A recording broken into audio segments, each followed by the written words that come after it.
Scorpio risings 2023 have a huge focus on a very serious, very largely growing relationship in your life, and also on getting in touch with your physical and mental health and prioritizing that. If you're excited to get into what 2023 holds in store for your rising sign, which is so crazy for me to be saying, I remember being like 2019 yearly forecasts and knowing that no one was going to watch them, but I just did them for me. So it's big, I'm very thankful to be here today, so thank you guys, because I'm here because of you. But anyway, if you're excited to get into your 2023 forecast for your rising sign, make sure that you like, subscribe, and hit that notification bell so that you are always up to date with what the stars have in store for you. So I'm going to start out by getting into the 4 major themes for you during this year. Then we're going to get into the tarot cards. Then we will get into the nitty-gritty day-by-day transit analysis. So the 4 major themes start out with, firstly, there being a Taurus pileup throughout this spring that looks like major energy that is disruptive yet positive in your 7th house of committed relationships. Secondly, Pluto will be briefly entering your Aquarius 4th house of family. So Pluto briefly entering Aquarius is a preview to the transformation of that area of life longer term. For you will be around family and living situation, and that it will be transforming. Thirdly, Saturn will be entering your Pisces 5th house. Saturn, planet of structure, over the next 3 years will be in your 5th house of dating and romance, showing maturity, challenge, and seriousness in that area of your life. And finally, over the second half of the year, the North Node will be entering your Aries 6th house, and the South Node will be in your Libra 12th house, showing much more focus on taking care of your physical health, your coworkers, managing your day-to-day priorities as like what you need to take care of physically, and less focus on attaching to a mental health dynamic or issue and letting go of spiritual practices or ways of coping or supporting yourself that you're just not involved with anymore. The tarot card that we have here for Scorpio risings is the Hanged Man. So this says due diligence because this is like a trading view deck because I can't find my Rider Waite. This generally shows that you are giving up on the physical world or your physical priorities and leaning into something that's a little more high purpose or spiritual. There's a martyrdom energy to this, so make sure that you're not selling everything so everyone is like, oh, woe is me. But it generally does show that you're choosing a more spiritual route. So we start off in January with a very much all systems go kind of a month. There's a lot of forward moving energy specifically around finances and close personal relationships for you. Because we open on January 12th with Mars finally stationing direct in your Gemini 8th house. Mars has been retrograde in your 8th house over several months, showing having to go back and fix either financial errors or redoing investments or redoing something complicated like that. With Mars direct, you're now enforcing and taking action around that rather than going back and redoing. On the 18th, Mercury will then be direct in your Capricorn 3rd house, showing moving forward with communication around a writing project or having more ease on whatever productive tasks you're required to do. And on the 22nd, Uranus will station direct in your Taurus 7th house, showing moving forward with the radical sudden shifts in your close interpersonal relationship. Now, skipping February, it's not that big of a month. March is a month of major wins, major changes, and some major confusion, specifically around your coworkers and also your dating life. So on the 1st to the 2nd, Venus will conjoin Jupiter in your Aries 6th house. Venus and Jupiter together is the most positive combination possible, and in your 6th house of physical health and coworkers, looks like a really great dynamic either in the workplace or around your physical health. With Mercury conjunct Saturn in your 4th house, I wonder if somehow this is tied to some serious news coming from family members that then leads to this really positive new beginning. So it looks like serious news around family somehow leads to good news for health or good news for coworkers. On the 7th, Saturn will be entering your Pisces 5th house. So for the next 3 years, Saturn, planet of structure, maturity, and restriction, will be in your Pisces 5th house of dating, creativity, and romance, which seems like this will be getting a wake-up call around maturity or seriousness and a need to grow up. Now on the 12th, Jupiter will conjoin Chiron in your Aries 6th house. Jupiter expands and Chiron represents vulnerability or healing. So it might be that you're getting the opportunity to quite literally heal a physical health issue that's plagued you for a while, or there's been something kind of out of whack and really triggering in the workplace that you're now getting the opportunity to resolve. From the 13th to the 14th, Mars in your 8th house will square Neptune in your 5th house, showing that you're having to go after or fix something and really put in work financially, but because of your creative project or because of someone you're dating, you're a little bit confused and might feel like there's not really a clear path of financial action to take right now. And from the 15th to the 17th, with so much in Pisces squaring Mars in your 8th house, it does look like even though the priority is dating and or creative projects, that there's some financial confusion going on that's making it a little bit cloudy. Now on the 23rd, Pluto enters your Aquarius 4th house. Pluto is a very slow-moving planet, and it will briefly enter Aquarius before heading back into Capricorn, so it's just a preview before the real transit really begins next year. But Pluto is a planet of transformation, and this is hinting at the large-scale transformation around family or living situation that you will be going through over the next 2 decades, and you're getting a taste of that over these spring months. Now on the 25th, finally, Mars leaves your Gemini 8th house and enters your Cancer 9th house. Mars has been in your Gemini 8th house for 7 months now, showing a long, grueling, frustrating transit around shared finances, with it now entering your Cancer 9th house, which deals with foreign travel or higher education. It shows that now you're going to be dealing with challenges or putting an effort in regards to these large-scale goals with school or with traveling.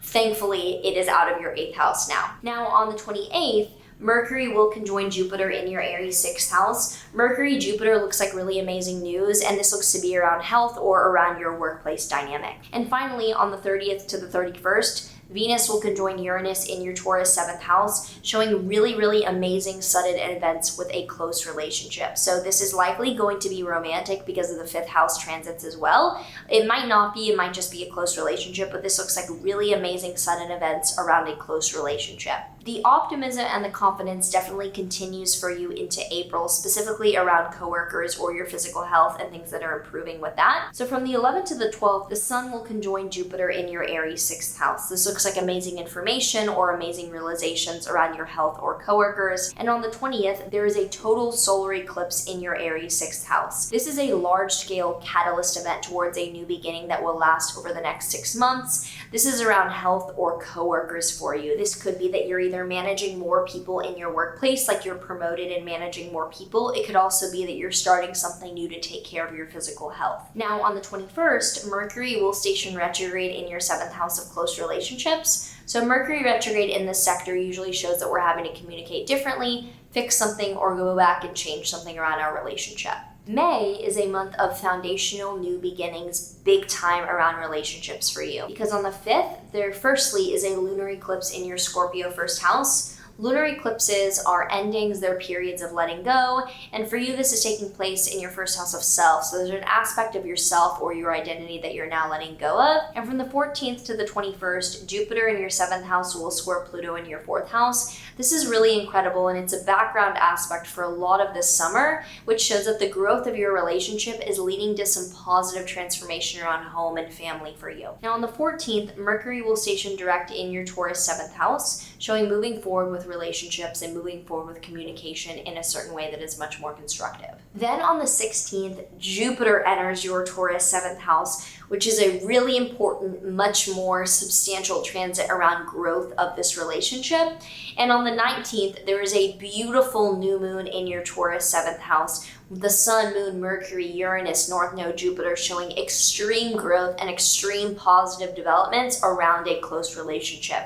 June continues to start off with a bang, but then definitely slows down specifically around relationships for you. So on the 1st, Jupiter will conjoin the North Node in your Taurus 7th house. This shows continued growth, continued progress. And on the 11th, Pluto will re-enter your Capricorn 3rd house. So even though Pluto briefly entered your 4th house to have a preview of transforming home life, it then re-enters Capricorn and goes back to changing more around your day-to-day routine and productivity. On the 17th, Saturn will then station retrograde in your 5th house, so you're rethinking boundaries and rethinking the structure or commitments in your romantic life. And from the 18th to the 24th, Jupiter in your 7th will sextile Saturn in your 5th, so the growth of the commitment of this relationship is opening up romantic and creative opportunities in your life. So that's a background aspect, but it is nice. And from the 25th to the 27th, Mars in your 10th house will square Uranus in your 7th house, showing that some tension at work is being caused by chaos in relationships. So your partner that you're with might be leading to some chaos at work. And on the 30th, Neptune will station retrograde in your Pisces 5th house. So you are rethinking values and rethinking what you are dreaming about in your romantic relationship.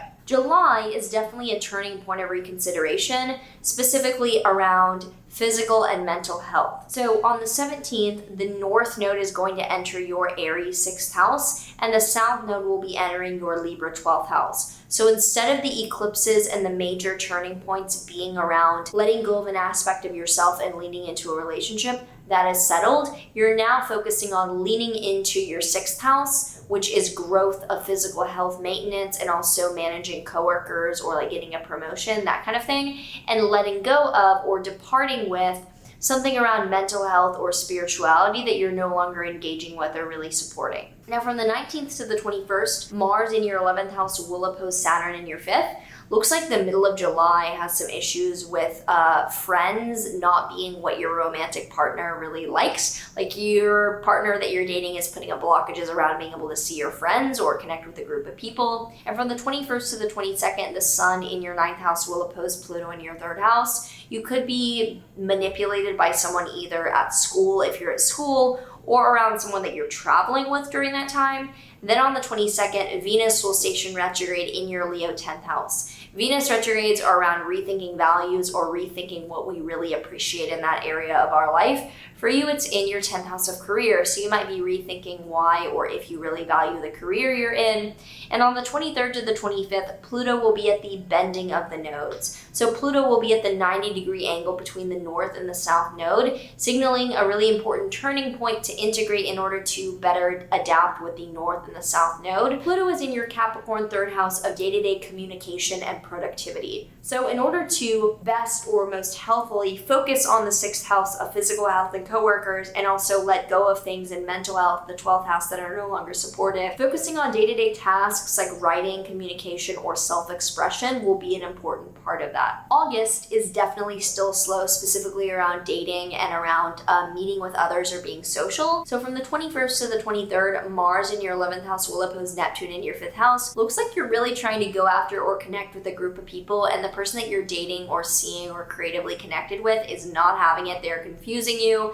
On the 23rd, Mercury will also station retrograde in your Virgo 11th house. So going back and having trouble or rethinking communication with larger groups of friends is likely. And on the 28th, Uranus stations retrograde in your Taurus 7th house. So you're going back and rethinking some of the sudden changes in your relationship. September's when the pace really picks back up, specifically around career for you, because on the 3rd, Venus will station direct in your 10th house of career. This is really supportive for moving forward with priorities and values around career that you are reconsidering. And on the 15th, Mercury will station direct in your Virgo 11th house of groups, friends, and networking. Like you're now ready to move forward and communicate clearly. October is a month of the breakthrough cycle really continuing, specifically around your mental health and your relationship. On the 10th, Pluto will station direct in your Capricorn 3rd house, showing that you're now moving forward with more gravity and more intensity with the communication or writing projects that you're working on. And on the 14th, there is a solar eclipse in your Libra 12th house. Solar eclipses are really pivotal new beginnings that then take place to grow over the next 6 months. And for you, it's in your 12th house of mental health or spirituality. So you might be embarking on something new to support your mental health or spiritual journey. On the 27th to the 30th, Mars in your 1st house will oppose Jupiter in your 7th house. This does show that there could be some issues in the relationship where you're being a little bit either aggressive or wanting something, and then the person you're in a relationship with is like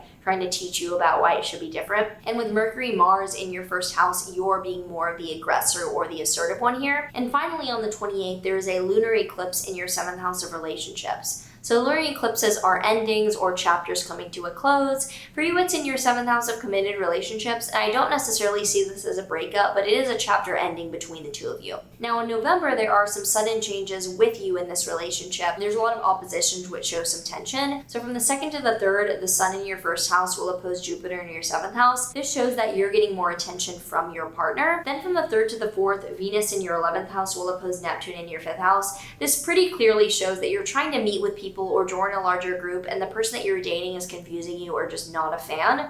And on the 4th, Mercury in your first house is opposing Uranus in your 7th. So it looks like some arguments or some disagreements where the other person's being a little bit chaotic. But on the 4th, Saturn will station direct in your Pisces 5th house. So Saturn going direct shows enforcing boundaries or having a clear plan of action. And the 5th house is around romance or dating. So it's becoming a little clearer or more supportive. On the 11th to the 18th, the Sun and Mars in your first house will oppose Uranus in your 7th. This is just further confirming that you two in this relationship, you're getting a lot of attention and giving that to one another, but there's some chaos and working things out. And from the 24th onward, Mars in your 2nd house will square Saturn in your 5th.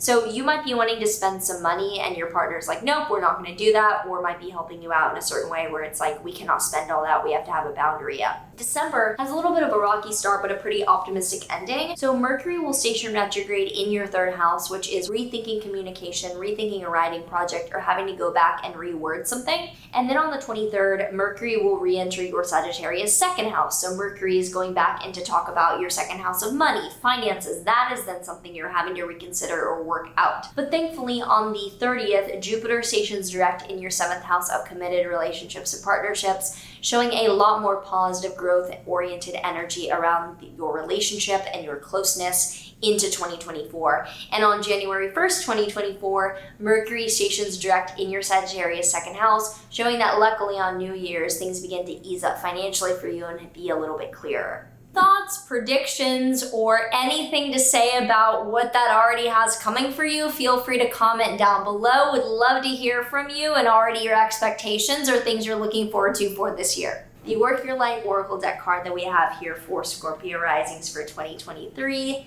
is the Get Grounded card. Empaths, highly sensitives, connect with nature. Looks like with so much moving forward in your relationships that it could feel like you need to be grounded. So do remember to take some time for yourself, really like actually root or ground and make sure that you are centered, because it does look like some really exciting but slightly chaotic relationship energy to be around. This was a helpful, informative guide to 2023. I put a lot of heart and soul into prepping for these, much more than normal, because I wanted these to be very important as the marinara sauce matures. It gets baked into the pizza, whatever. If you're new here, okay. I hope that this was, as I said, helpful and informative, and if you have any comments, I would always love to see them down below. I do scan through everything, and mostly I respond to what I can in the moment, really recognize and see, but I do see almost everything, if not everything. I think I see everything, you know? Ping me multiple times if you really have an emergency. If not, like, I have a lot. I will see you in the next one.